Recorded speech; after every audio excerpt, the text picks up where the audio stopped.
Greetings to all fellow seniors and cultivators. All right, let's dive right in with a really powerful idea from the Heavenly Tao.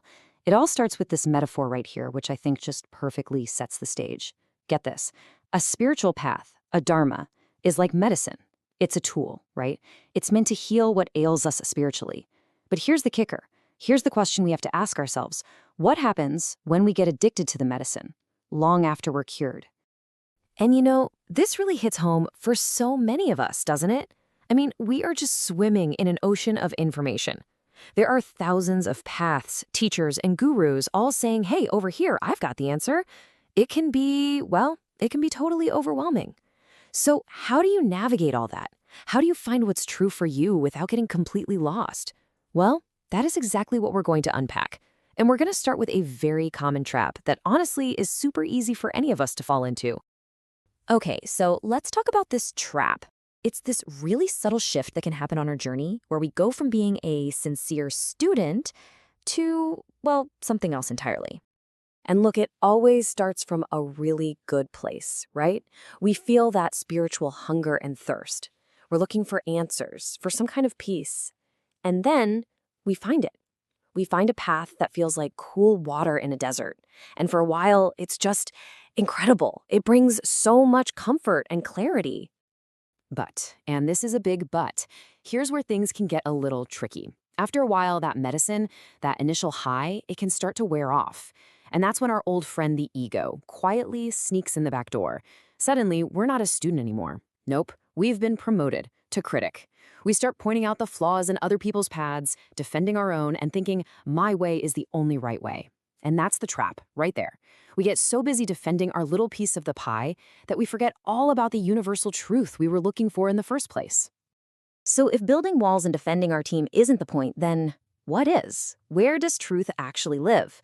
Well, the teachings tell us to stop looking out there and start looking right in here. I mean, wow, this is so powerful because it's so direct. It's basically saying that the rightness of any path has nothing to do with its name, its tradition, or its rituals. It all comes down to the state of your own heart.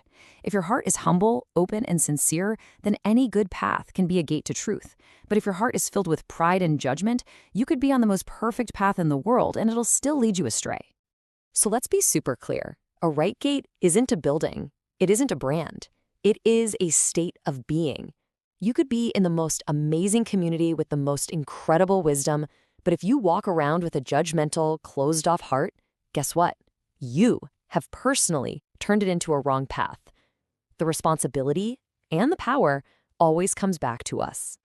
Okay, this is all great, but you might be thinking, well, if it's all on me, how do I find a community that actually helps me cultivate that upright heart? And that is a fantastic question. Luckily for us, the source gives us an incredibly practical guide, a sort of checklist with 7 key signs to look for. Let's just run through these because this is so useful. Number 1, the venue. What's the vibe? Just how does the place feel? Is it peaceful, orderly? 2, the leaders. This is a big one. Are they humble, wise, compassionate? Or is this all about their fame and fortune? 3, the activities. Is what they're doing legal, reasonable, and actually good for society? 4, the philosophy. Does it align with the timeless wisdom of the sages, or does it just create more conflict? 5, the organization. How's it run? Is it transparent, orderly? 6, the outlook. How do they view others? Do they teach that all true paths have value, or is it an us versus them mentality? And finally, 7, the goal. Where is all this leading? Is the ultimate point to help you discover your own true nature? You see, this is more than a list. It's a tool that empowers you to see the real fruits of a path, not just its marketing. Now, when you start looking for these universal things like compassion and respect, it naturally leads to a much bigger, more beautiful vision for how we can all exist together. And this brings us to something known as the white sun philosophy. So, what is the white sun spirit? Well, at its core, it's a worldview, a mindset that's built on universal love and equality. It's about this deep recognition of our fundamental oneness, that the same universal truth runs like a golden thread through all benevolent paths. It's a call to look past the different names and labels and see the same heart beating in everyone. And we really have to be careful here, because when we hear a phrase like unifying all teachings, our ego can immediately jump to thinking, great, our team wins. But no, no, no, that's just the critic trap all over again. The true meaning is about something so much deeper. It's about recognizing the truth in others. It's about respect and about uniting on that common ground of goodness we all share, creating harmony, not division.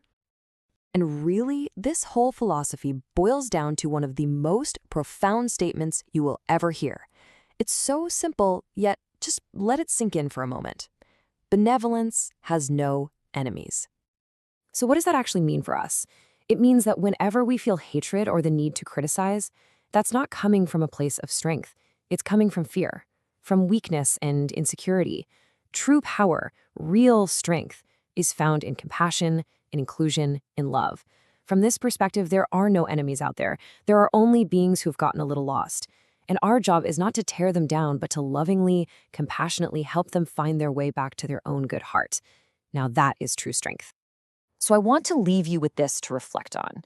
If we really take this to heart, that a benevolent mind sees no enemies, who is there in your life? Think about it right now. Someone at work, in your family, out in the world. Who could you start to see not as an adversary, but as a soul just like you, who is maybe just a little lost and really in need of compassion? Gratitude for the grace of heaven and the virtues of the teachers. Thank you, everyone. See you next time.